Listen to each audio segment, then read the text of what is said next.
Hai semua, dalam YouTube video ini saya akan tunjuk macam mana set up playpen atau travel cot. Okay, so ramai orang yang tidak tahu macam mana set up playpen atau travel cot ini, sebabkan bila you set up, sometimes kamu akan menghadapi masalah macam sini tak boleh klik and all these things kan.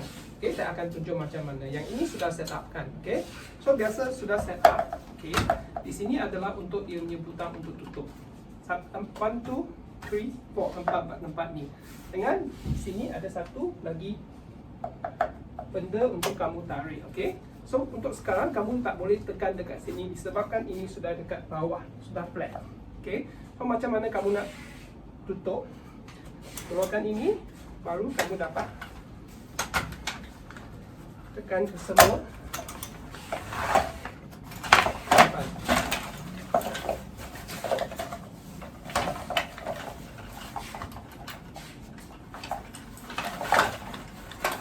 Ini adalah cara macam mana kamu buat. Okay, so jika kamu nak buka juga sama.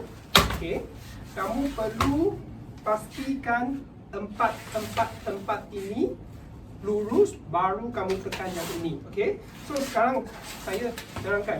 Jika kamu sudah tekan ini, dia tak akan tegak, dia tak akan lock.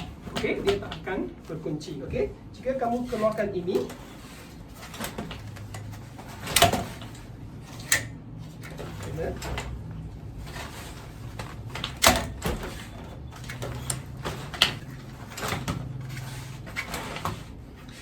empat ini kunci, baru kamu dapat tekan untuk set up playpen. Sama juga dengan ini. So jika kamu buka sekarang, jika kamu sudah tegakkan ini dua, kamu sudah tekan sini, kamu tak akan dapat tegakkan ini. Kamu perlu keluarkan ini, tegakkan, baru yang dua.